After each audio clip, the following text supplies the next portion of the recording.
ओम साई राम, नमस्कार। मैं हूँ साई पूजा। साई पूजा चैनल पर आप सभी साई भक्तों का तहे दिल से स्वागत, अभिनंदन और बाबा का ढेर सारा प्यार और आशीर्वाद। आज हम बाबा की नगरी में बैठे हैं और बाबा के लीलाओं का गुणगान कर रहे हैं। ऐसे ऐसे मेरिकल्स, ऐसी ऐसी लीलाएं जो सुनकर हम हिल जाते हैं। बाबा हमारे ऐसा भी कर सकते हैं क्या? बाबा हमारे ऐसा भी कर सकते हैं क्या? बाबा मुर्दों में जान डाल सकते हैं क्या? बाबा धरती को आसमान में बदलने की ताकत रखते हैं। जी हाँ, बिल्कुल, हमारे साई है ही ऐसे। जो साई को जान गया वो साई को मान गया। तो चलिए, एक साई भक्त से हम इंटरव्यू कर रहे हैं और बहुत प्यारा सा इंटरव्यू है। मैं पर्सनली भी जानती हूँ, बहुत प्यारी सी हैं और मैंने इनका एक इंटरव्यू और भी लिया है। तो देखिए, जो इंटरव्यू है ये सेकंड है और फर्स्ट जो है आप देख चुके होंगे अभी। तो बहुत प्यारा सा इंटरव्यू। ओम साई राम। ओम साई राम जी। क्या नाम है आपका? रितु। रितु, कहाँ से हो आप? मैं हरियाणा अम्बाला। हरियाणा अम्बाला से। हाँ जी, इस्माइलाबाद से। रितु, कल आपने एक अनुभव बताया जो कि बहुत ही जिन्होंने एक्सपीरियंस नहीं देखा है, तो आप ये तो सेकंड एक्सपीरियंस है, पहले वाला एक्सपीरियंस देख लें। इन्होंने बताया था कि जो इनकी माता श्री हैं उनके दिमाग की नस फट गई थी, कैसे बाबा ने उनको जीवन दान दिया। और क्या लगता है कि इनके दिमाग की नस भी फटी होगी? असंभव, असंभव। जिसके दिमाग की नस फट जाती है वो जीवित नहीं रहता। और इतनी खूबसूरत इंसान जो शिरडी में बैठी है। तो अभी वापस हम रितु के पास आते हैं। रितु, जो लोग ने ये इंटरव्यू जो कल का नहीं देखा होगा, हाँ जी, तो आप बताएं कितने वर्ष हो गए बाबा से जुड़े? मुझे 15 साल हो चुके हैं बाबा जी से जुड़े हुए। 15 साल से 15 साल जुड़े हुए हो गए। कल आंटी ने बताया था जब उनकी नस फटने के बाद मैंने टू भी कंटिन्यू कर दिया था कि एक्सपीरियंस ज़्यादा देखे। हाँ जी। क्या माफ़ कीजिएगा, I am not feeling well, but बाबा की लीलाओं का गुणगान हम कर रहे हैं। कैसी भी हालत हो, कैसी परिस्थिति हो, हर घर साईं, घर घर साईं। जिनको भी एक्सपीरियंस देना है लाइव टू गो टुगेदर पे भी हमें दे सकते हैं।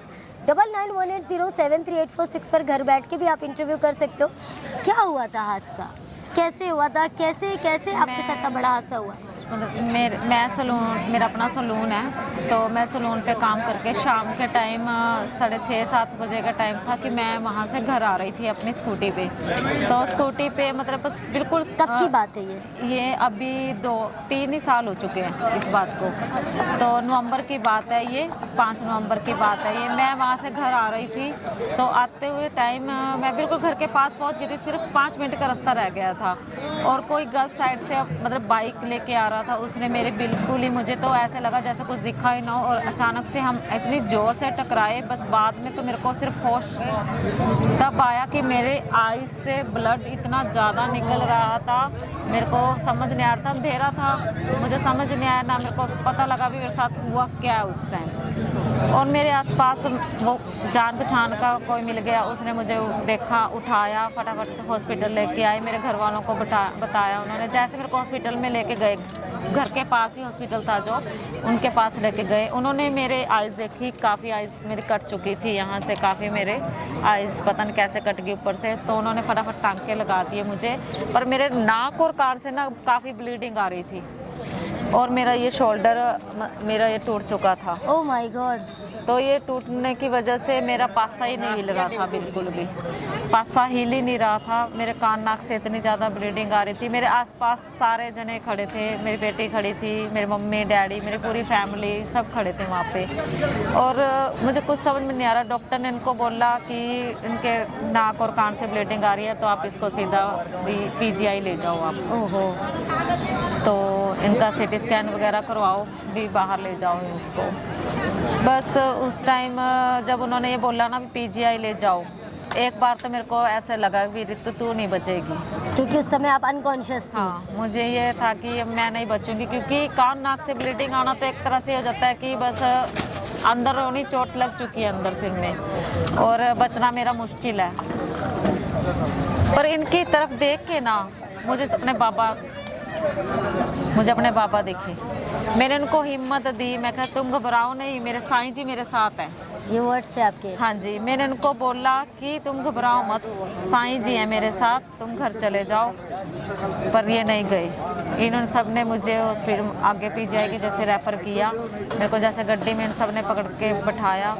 मेरी जुबान पे सिर्फ एक ही नाम था, साईं राम।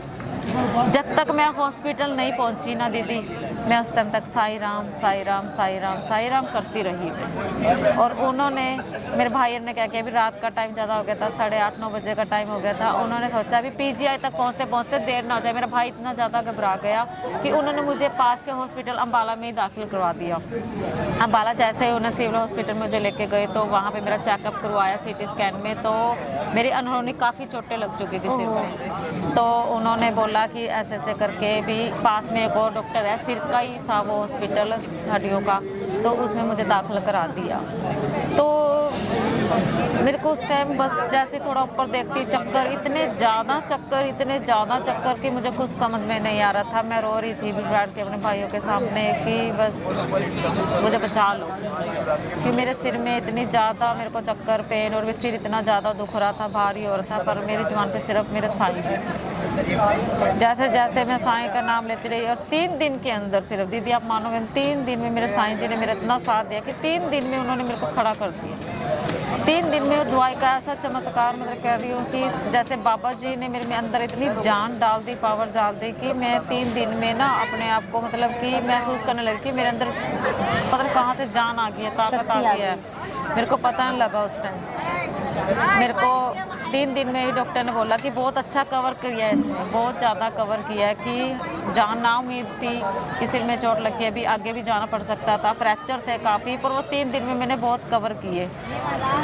3 दिन के बाद जैसे जैसे टाइम निकला, 10-15 दिन मेरे को घर पे ले आए हैं। 15 दिन बाद आप मानोगे नहीं, नवंबर के टाइम मेरी नवंबर की बुकिंगें चल रही थी। तो जैसे जैसे मेरी बुकिंग चल रही थी नवंबर में, शादी का दौर चल रहा था, 5 को मेरा एक्सीडेंट हुआ और 26, 27, 28 की मेरी बुकिंगें ली हुई थी। मैं घर मेरे को पढ़ाया, मैं बहुत रोई। मेरे मम्मी डैडी ने मुझे कहा कि तू क्यों रो रही है। मैंने कहा कि मैंने बुकिंगें ले रखी थी, अब शादी की बुकिंगें तो 2-3 दिन पहले ही हो जाती हैं, और वो बुकिंगें मैंने करनी है, मैं कैसे करूं। मेरे मम्मी डैडी ने मुझे हौसला दिया कि जब तेरे साथ साईं जी है तो तुझे क्यों घबराना। मैंने कहा, मैंने अपने साईं जी के आगे अरदास की, पापा मेरे ने जनवरी में ना शिरडी भी आना है, मुझे जल्दी जल्दी ठीक करो, कि मुझे शिरडी आना है, कि मुझे जल्दी जल्दी ठीक करो, और मुझे जितनी भी ये बुकिंग है ना, मेरी ये बुकिंग भी नहीं बढ़वाओ। आप मानोगे नहीं, सैलून मेरा पार्लर है अपना, तो मेरे यहाँ शोल्डर जो टूट गया था, प्लास्टर लगा हुआ था 15 दिन में। मैं देखो आप 26, 27, 28 की मेरी 3 ब्राइडल बुकिंग थी, जो मैंने जाके पट्टी लगी हुई, यहाँ पे पट्टी लगी हुई थी आइज़ पे मेरे, तो मैंने जाके वहाँ पे अपनी सारी बुकिंगें कवर की।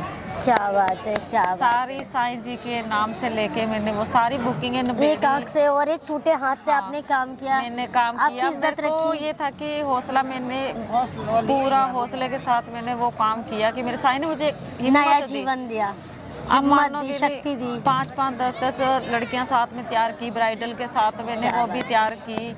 सिर्फ मैंने अकेली नहीं, ये मेरे साईं जी ने की।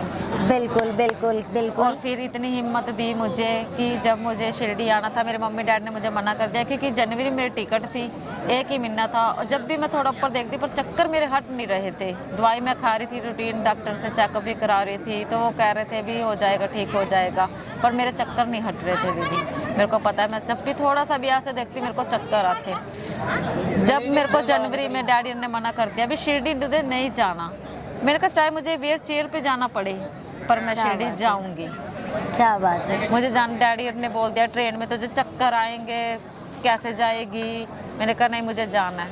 मैं उस दिन लास्ट जब शिरडी मतलब जनवरी में आई तो लास्ट बार दवाई लेके आई, वहाँ से लास्ट दवाई ली। यहाँ आके, यहाँ से जाने के बाद मैंने एक गोली तक नहीं खाई। क्या बात है, क्या बात। एक गोली नहीं खाई कि उन्होंने मेरे को इतनी हिम्मत, इतनी ताकत दी। मेरे चक्कर भी हट गए। मेरे वो जो चक्कर आते थे मुझे, वो ठीक नहीं हो रहे थे, दवाइयों से नहीं ठीक हो रहे थे वो। वो मेरे बाबा जी ने ठीक की। क्या बात है, वो बाबा मेरे ने साईं जी ने मुझे ठीक किया। मैं कहती हूँ कि साईं जी के इतने चमत्कार मेरे साथ ऐसे हुए हैं ना कि मैं आपको बयान नहीं कर सकती कि उन्होंने पल पल मेरा इतना साथ दिया है ना, हमेशा से साथ दिया है कि मुझे यहाँ से ना उन्होंने वहाँ तक पहुँचाया उन्होंने इसी पे मुझे। मैं एक सवाल करना चाहूँगी आपसे, जो आपने बोला यहाँ से और वहाँ, हाँ जी। वो वक्त क्या था, कैसा था वो वक्त कि जो यहाँ से वहाँ, वो कैसे लोग थे, मतलब कैसे परिस्थितियाँ आई कि जब आप नीचे थी, वो कैसा टाइम था, कैसे लोग आपको ट्रीट करते थे? मैं ना कोई रोजगार था, ना कोई रोजगार मेरे पास, बेटी थी, मतलब कि मैं अपने मम्मी डैडी के पास ही रह रही हूँ। आज से 20 साल हो चुके हैं उनके पास ही रह रही हूँ। तो गुड़िया भी मेरी मम्मी डैडी के पास ही हुई थी यहीं पे आके। तो उसके बाद जैसे जैसे मैंने थोड़ा थोड़ा काम सीखा, काम सीखने के बाद मेरे पास, मैं कह रही हूँ कि मेरे पास 1 रुपया नहीं था कि मैं अपना काम खोल सकूं। जब मेरी मासी जी की लड़की ने मेरे हाथ में साईं जी की प्रसाद में मूर्ति दे के गई थी ना पहली बार, तो उसकी मैंने अपने मंदिर में रखे, मैं उसकी पूजा करने लग गई थी। क्योंकि हम तो माता को मानते थे, भोलेनाथ को मानते थे, मतलब मानते सभी देव देवता के थे, पर मैंने वो साईं जी की मूर्ति पहली बार अपने घर में रखा, उनको स्थापित किया, उनकी पूजा करनी शुरू कर दी। हाँ जी, उनकी पूजा करनी शुरू कर दी। जैसे जैसे मैं पूजा करती चली गई, मतलब कि उन्होंने ना हर एक रास्ता खोलते ही चले गए मेरे लिए। उन्होंने मुझे इतना संभाला कि कभी गलत उसमें नहीं गई मैं, अपना रोजगार के लिए जैसे जैसे, पर ना मैंने डैडी से मांगे ना मम्मी से मांगे। बाबा ने पैरों पे खड़ा कर दिया। हाँ, मुझे इतना पैरों पे खड़ा किया है कि मैं आज ना, मैं कहती हूँ कि लेने वालों में से नहीं हूँ, देने वालों में से मुझे बनाया साईं जी ने। क्या बात है, लोगों को क्या कि संदेश देना चाहेंगी? मैं ये संदेश देना चाहूँगी कि आप सब जैसे साईं जी के बारे में बहुत बुरा भला बोल रहे हैं, मंदिरों से मूर्तियाँ भी उठा रहे हैं। मुझे सबसे पहले तो ना उन लोगों के लिए मैं अब क्या कहूँ आपको कि वो क्या सोच रहे हैं कि साईं जी को, मतलब कि कहते हैं कि भगवान है। भगवान तो हमने बनाया उनको, वो तो फकीर थे। हाँ, उन्होंने कभी भी नहीं बोला कि मैं ईश्वर हूँ, कि वो ईश्वर है, भगवान चरित्र में मेंशन हाँ जी, वो तो हमने बनाया है। क्योंकि उनके जो इतने चमत्कार हुए हैं, उनका विश्वास जो भक्तों के प्रति सफल हुआ है, वो हमने उनको भगवान बनाया है। पर जो ये लोग बेवकूफ़ियाँ कर रहे हैं, मैं तो इनकी क्या कहूँ, मेरे पास तो उनके लिए शब्द ही नहीं है बिल्कुल। बाबा ने आपकी जिंदगी को बदल दिया। हाँ। जीवन दान दिया आपको और आपकी मम्मी को, जिनकी नस फट गई थी। ये बैठी है, इनकी मम्मी इतनी खूबसूरत हो, कोई कह सकता है इनकी नस फट गई थी, कोई कह सकता है इनका ऑपरेशन हुआ है? नहीं, बाबा के, जो बाबा को जानता है बाबा को मान जाता है। बाबा की लीला अगाध है। जो साईं को जानते हैं, हम दीवाने हैं। दीवानों को ना घर चाहिए, बस एक नज़र साईं की चाहिए। हाँ जी जी। तो कितना अच्छा अनुभव, जीवन दान। मैंने तो अपना सारा जीवन ही साईं के नाम सौंप दिया। क्या तो बात है। सीधा कहते हैं हमारे घर में सब, दुनिया से क्या लेना, हम मतलब बाबा है। फिर से एक शब्द, हमें दुनिया से क्या लेना? बोले बोले। दुनिया से क्या लेना, क्या बात है, मेरी बाबा से यारी है। क्या बात है। मुझे दुनिया से क्या लेना, मेरी बाबा से यारी है। ये देखो, मैं तो साईं जी का पूरा बहुत सुंदर बाबा। मैंने तो उनको अपने रोम रोम में ही, आइज बाबा जी को अपने रोम तो रोम में बसा लिया। बहुत अच्छा अनुभव। जिनको भी अनुभव अच्छा लगे ज़्यादा से ज़्यादा शेयर करें, कमेंट करें। जिनको भी मेरे साथ गो लाइव टुगेदर करना है, जो यहाँ बैठ के नहीं कर सकते इंटरव्यू, अब अपने घर से भी 9918073846 पर बताएं। 13 फरवरी को आप लोग शिरकत करिए, शिरडी परिक्रमा में आप लोग हिस्सा बनिए और ये चैनल को ज़्यादा से ज़्यादा आगे बढ़ाइए, क्योंकि हमारा मोटिव है हर घर साईं, घर घर साईं। ओम साई राम, जय साई राम।